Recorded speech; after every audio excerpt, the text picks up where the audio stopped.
تمہیں سہارا دوں گا، تمہیں بھی اور تمہارے بیٹے کو بھی، لیکن اس کے لیے میری ایک چھوٹی سی شرط ہے جو تمہیں راحیل صاحب، خدا کے لیے اپنی زبان سے کچھ بھی ادا کرنے سے پہلے یاد رکھیے گا کہ میں آپ کے محروم ماموزاد کی بیوہ ہوں۔ اس نے اس کے سامنے ہاتھ جوڑتے ہوئے کہا تھا۔ بڑی سمجھدار ہو کنیز فاطمہ، ابھی تو میں نے اپنی بات کی ہی نہیں اور تم میری بات کی گہرائی تک بھی پہنچ گئی۔ اچھی بات ہے، بہت اچھی بات ہے، لیکن میری آفر محدود مدت کے لیے نہیں ہے۔ تمہارے سہارے کی قیمت صرف ایک رات۔ چٹاخ! وہ کافی دیر کھڑی خود پر ضبط کرتی رہی، لیکن پھر اس کی برداشت سے باہر ہو گیا۔ کوشش کیجیے گا کہ دوبارہ یہاں تشریف نہ لائیں، ورنہ مجھے مجبوراً پولیس کا سہارا لینا پڑے گا۔ وہ اسے باہر کا راستہ دکھاتے ہوئے بولی تو راحیل خود ہی غصے سے وہاں سے نکل گیا۔ اپنے منہ پر پڑنے والے اس تماچے کو شاید وہ زندگی بھر یاد رکھنے والا تھا۔ وہ جتنا جلدی ہو سکے سب سے جان چھڑا کر کمرے میں آیا تھا۔ اس کی بے-تابیاں عروج پر تھی۔ اس کا بس نہیں چل رہا تھا کہ سب کچھ چھوڑ چھاڑ کر بس اپنی ردھم کے پاس پہنچ جائے اور اسے اپنی بے پناہ محبتوں کا یقین دلائے۔ پہلے تو زریام نے اسے خوب پھنسا کر رکھا تھا، اسے خوب تنگ کیا، لیکن پھر آخر کار اسے اپنے معصوم بھائی پر ترس آ ہی گیا تھا۔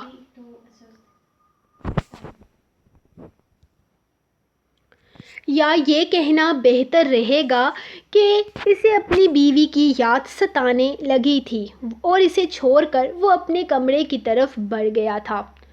اور آخر کار وہ اپنے کمرے میں آ ہی گیا، لیکن اس کی خوشیوں کو مٹی میں ملاتے ہوئے ردھم اس کے آنے سے پہلے ہی اپنے کپڑے چینج کر کے بڑے ہی مزے سے بلینکٹ لے کر بیڈ پر گہری نیند سو رہی تھی۔ اچھی امید تو اس سے وہ رکھ ہی نہیں سکتا تھا، لیکن وہ اس کے معصوم جذبات کے ساتھ ایسا کر سکتی تھی؟ شاید وہ اسے تنگ کر رہی تھی۔ ہاں، یقیناً وہ اسے تنگ ہی کر رہی تھی، ورنہ وہ اتنا بے رحم تو نہیں ہو سکتی تھی۔ اس سوچ کے ساتھ وہ بیڈ کے پاس آیا تھا۔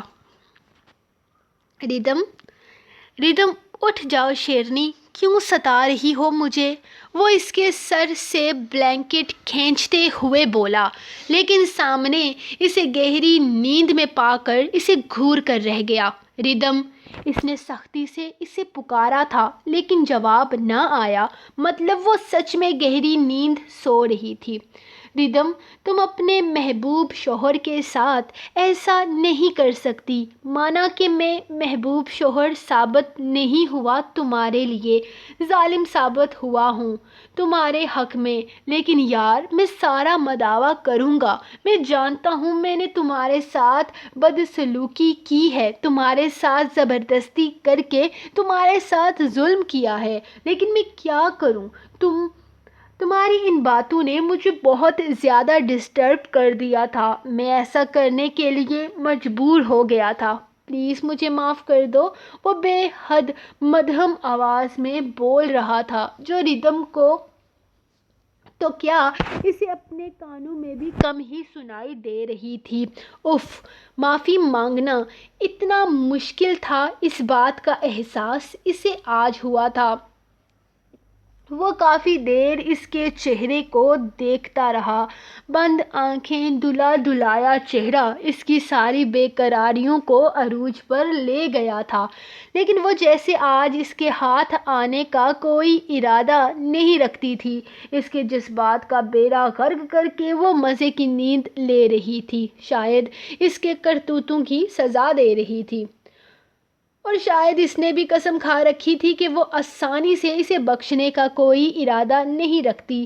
آخر کار تھک ہار کر وہ خود ہی اس کے بیڈ کے قریب سے اٹھ کھڑا ہوا اور چینج کرنے چلا گیا۔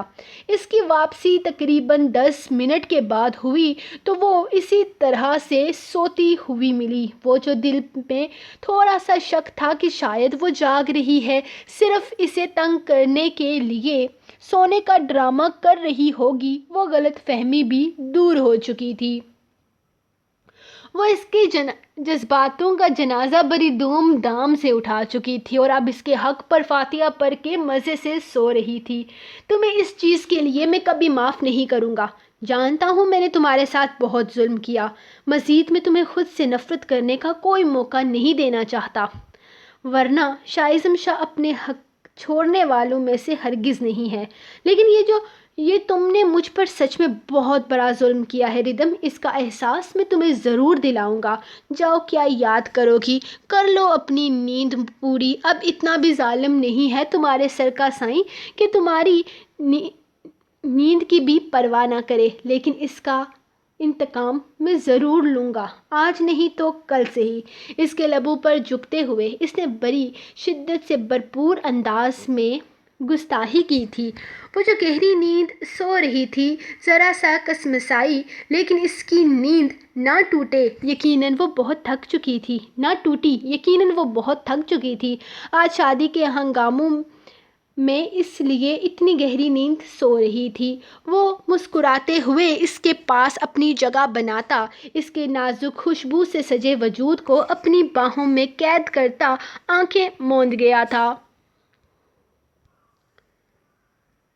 ذریعہ تیزی سے قدم اٹھاتا کمرے میں داخل ہوا تھا جب اسے الماری میں سر دیے پایا۔ اس سے پہلے کہ وہ اپنی چینجنگ کے لیے کوئی کپڑے نکالتی، وہ اس کا ہاتھ تھام کر اسے اپنی طرف کھینچ چکا تھا۔ کالے رنگ کی خوبصورت ساڑی میں اس وقت اس کا نازک دلکش سراپا اس کی پرشوق نگاہوں کا مرکز بنا ہوا تھا۔ وہ کب سے بے تابی سے کمرے میں آنے کا انتظار کر رہا تھا اور آخرکار وہ آ ہی گیا تھا اپنی جان کے پاس۔ آج اگر میرا انتظار کیے بنا تم چینج کر لیتی تو قسم سے بہت برا حال کرتا تمہارا۔ اس کی کمر میں بازو حمایل کرتے ہوئے وہ اسے اپنے بے حد قریب کر چکا تھا۔ اور آپ کو لگتا ہے کہ میں ایسا کرتی؟ اس کے گلے میں بازو ڈالتے ہوئے اس نے بڑے ہی دلفریب انداز میں پوچھا تھا۔ وہ تو اس کے انداز پر قربان ہونے کو تھا۔ اب اتنی بھی ظالم نہیں ہو تم کہ اپنے محبوب معصوم شوہر کے ساتھ اتنا ظالمانہ سلوک کرتی۔ اس کے رخسار کو اپنے لبوں سے چھوتے ہوئے اس نے بڑی ہی محبت سے اس کی بیوٹی بون کو چوما تھا، جبکہ اس کے انداز پر شرماتے ہوئے وہ اس کے سینے پر اپنا سر رکھ کر خود کو اس کے سپرد کر چکی تھی۔ اس کے نازک سے وجود کو اپنی باہوں میں قید کرتے وہ اسے بیڈ پر اٹھا لایا تھا۔ اب ذریعہ شاہ تھا اور اس کی بے پناہ محبتوں کو محسوس کرتی امایہ ذریعہ شاہ جو اس کی تھی اور صرف اسی سے تھی۔ کیا مطلب ہے آپ لوگوں کا؟ میں ان کی بیوی ہوں اور یہ بات ثابت کرنے کی ضرورت نہیں ہے مجھے۔ میں ان کے نکاح میں تھی، بیوہ ہوں ان کی، اور ان کے جانے کے بعد اس گھر پر میرا حق ہے، میرے بچے کا حق ہے۔ میں یہاں سے کہیں نہیں جاؤں گی۔ آج کچھ دنوں کے بعد وہ لوگ گھر آ کر اسے گھر چھوڑنے کی آخری وارننگ دے رہے تھے۔ لیگل نوٹس جاری کر دیے گئے تھے۔ اگر آپ ان کی بیوی ہیں تو اس بات کو ثابت کریں۔ اس طرح سے آپ یہ سب کچھ نہیں کر سکتی۔ کیا ثبوت ہے آپ کے پاس کہ آپ احمر کاظمی کی بیوی ہیں؟ نکاح نامہ کہاں ہے؟ وہ مولانا کہاں ہے جس نے آپ کا نکاح پڑھوایا؟ اور سب سے اہم بات، اس نکاح کے گواہان کہاں ہیں؟ گواہان کو تو میں نہیں جانتی، لیکن مولانا کا 3 سال پہلے انتقال ہو گیا ہے اور نکاح نامہ میرے پاس موجود ہے، وہ کہتے ہوئے اٹھ کر الماری کی طرف آئی تھی۔ تھوڑی ہی دیر میں وہ پوری الماری کھنگال چکی تھی، لیکن اس میں کوئی نکاح نامہ برآمد نہ ہوا۔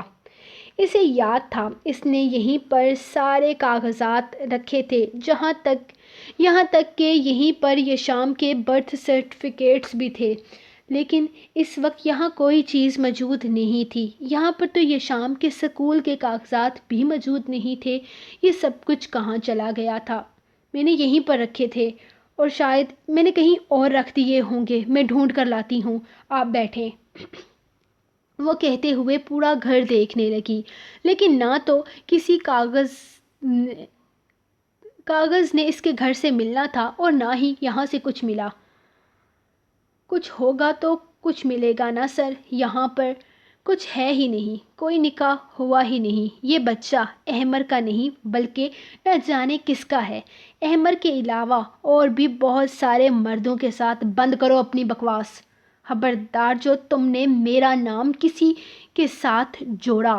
اگر تمہیں یہاں میں اپنے گھر میں برداشت کر رہی ہوں تو اس کا یہ مطلب نہیں کہ تم جو منہ میں آئے وہ بولتے چلے جاؤ۔ یہ تربیت دی ہے تمہارے والدین نے تمہیں ایک پاک دامن عورت پر اس طرح کے گھٹیا الزام لگاؤ؟ یہ تو غیر ہے، لیکن آپ تو جانتے ہیں، کیا آپ کو اس بچے میں اپنے خون کی کشش محسوس نہیں ہوتی؟ کم سے کم آپ تو اس گھٹیا چالوں میں آنا بند کریں۔ روز محشر آپ کو اپنے بھائی کو بھی منہ دکھانا ہوگا۔ وہ راحت صاحب کے سامنے کھڑی بول رہی تھی۔ تم ہمیں اس طرح ان باتوں میں پھنسا نہیں سکتی لڑکی۔ تمہاری حقیقت ہم بہت اچھے طریقے سے واقف ہیں۔ کیا ہم نہیں جانتے کہ احمر کی موت تمہارے گھٹیا کاموں کی وجہ سے ہوئی ہے؟ وہ بیچارہ جان چکا تھا کہ تمہارے کس کس کے ساتھ تعلقات ہیں۔ وہ بیچارہ تو یہ بھی برداشت نہ کر سکا، اسی لیے آج وہ ہمارے بیچ میں نہیں ہے۔ وہ بہت نفرت سے اس کے منہ پر دہاڑے تھے، جبکہ ان کے منہ سے ایسے الفاظ سن کر اس نے راحیل کی طرف دیکھا، جو سارے اسی کے الفاظ تھے، اسی کی پلاننگ تھی، یہ سب کچھ اسی نے کیا تھا۔ نہ جانے کیوں اس کا دل چیخ چیخ کر اس بات کی گواہی دے رہا تھا۔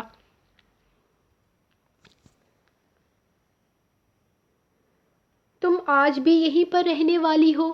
وہ کمرے میں آیا تو اسے دیکھ کر کہنے لگا۔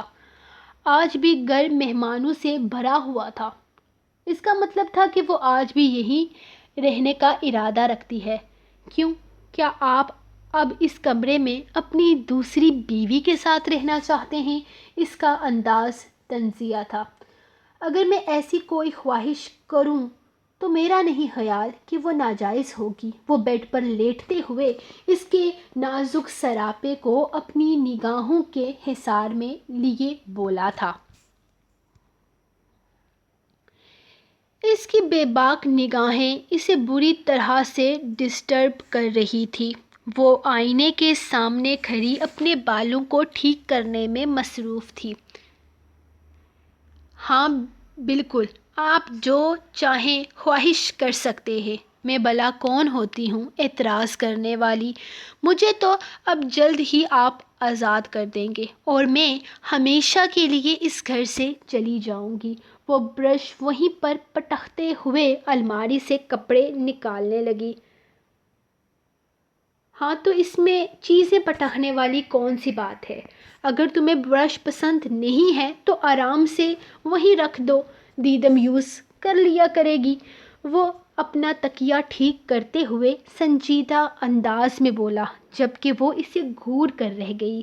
مطلب اس کے یوز کی چیزیں بھی وہ دیدم کو دینے کا ارادہ رکھتا تھا۔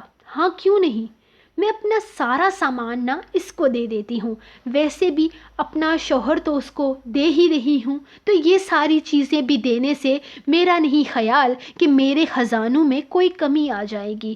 میری ساری چیزیں آپ اسی کے حوالے کر دیں۔ وہ ہنسی ٹپی ہوئی تھی۔ پتہ نہیں تمہارے ساتھ مسئلہ کیا ہے؟ پہلے مجھ سے شادی نہیں کرنا چاہتی تھی تو ہر وقت منہ پر 12 بجے رہتے تھے۔ اب تمہاری مرضی سے تمہاری پسند کا کام کرنے جا رہا ہوں، پھر بھی تم وہی سب کچھ کرے جا رہی ہو۔ مجھے سمجھ میں نہیں آتا آخر تم چاہتی کیا ہو؟ اب تو تمہیں خوش ہو جانا چاہیے، جو کچھ تم چاہتی ہو وہی ہو رہا ہے۔ میں تمہاری پسند کا کام کرنے جا رہا ہوں۔ میں نے کب کہا کہ مجھے آپ سے طلاق چاہیے؟ میں یہاں آپ سے معافی مانگ رہی ہوں، اپنی غلطیوں کی معذرت کر رہی ہوں، اور آپ بار بار طلاق کی رٹ لگائے جا رہے ہیں میرے سامنے۔ تو مجھے تو لگ رہا ہے کہ آپ کو خود مجھ سے جان چھڑانے کا شوق ہے اور کچھ بھی نہیں۔ وہ جیسے پھٹ پڑی تھی، جبکہ خداش پرسکون سا اسے دیکھ رہا تھا۔ خداش، I'm sorry۔ میں جانتی ہوں میں نے بہت غلط الفاظ استعمال کیے، آپ کے سامنے بہت غلط بول گئی ہوں۔ میں حرم کے بارے میں نہیں جانتی تھی، لیکن میں جانتی ہوں کہ حرم کے موضوع سے ہٹ کر بھی میں نے آپ کی ذات کو بہت ٹھیس پہنچائی ہے۔ لیکن وہ دیدم، یہی تو تمہارا مسئلہ ہے دیشم، تم رات کو کچھ اور صبح کچھ اور ہوتی ہو۔ تم خود ہی نہیں جانتی کہ تم کیا چاہتی ہو۔ اور اب اگر حرم کے مسئلے سے ہٹ کر بات کی جائے نا، تو بھی تم مجھے کبھی اپنے ہم سفر کے روپ میں نہیں دیکھنا چاہتی تھی۔ تم ہمیشہ سے مجھ سے نفرت کرتی آئی ہو، وہ بھی بے وجہ۔ تمہارے پاس مجھ سے نفرت کرنے کی کوئی وجہ ہی نہیں ہے، لیکن پھر بھی تمہیں مجھ سے نفرت ہے۔ لیکن میں اپنے دل کا کیا کرتا جو صرف اور صرف تمہیں چاہتا ہے۔ اپنی محبت کے ہاتھوں مجبور ہو کر میں نے اپنا دل تمہارے سامنے کھول کر رکھ دیا، تمہیں اپنی محبت کا حقدار بنا دیا، تمہیں اس دل کی ملکیت سونپ دی، اور تم نے مجھے ہوس پرست کہا، میری محبت کو اتنے گھٹیا طریقے سے ذلیل کیا۔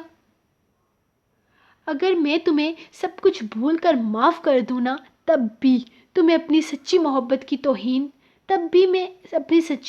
کی توہین کا کیا کروں؟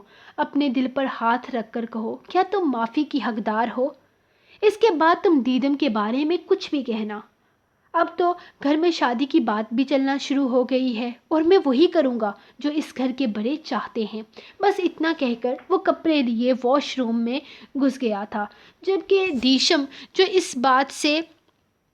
جو صرف اس سے ایک اور موقع مانگ رہی تھی، اپنے آپ میں ہی شرمندہ ہو کر رہ گئی۔ اس نے غلط کیا تھا، لیکن اس سے زیادہ غلط یہ تھا کہ وہ ہاتھ پر ہاتھ رکھے بیٹھی تھی۔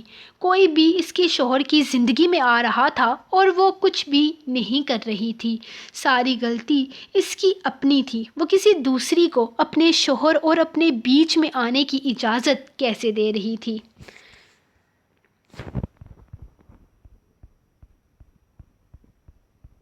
تو گائز، یہ رہی آپ لوگوں کی آج کی ایپیسوڈ۔ I'm really sorry، جیسا کہ آپ کو پتہ ہے میں اپنی نانوں کے گھر، آپ کو کیسے پتہ ہوگا، میں اپنی نانوں کے گھر گئی ہوئی تھی آج، جس کی وجہ سے میں آج دوسرے ناول کی ایپیسوڈ نہیں لکھ سکی۔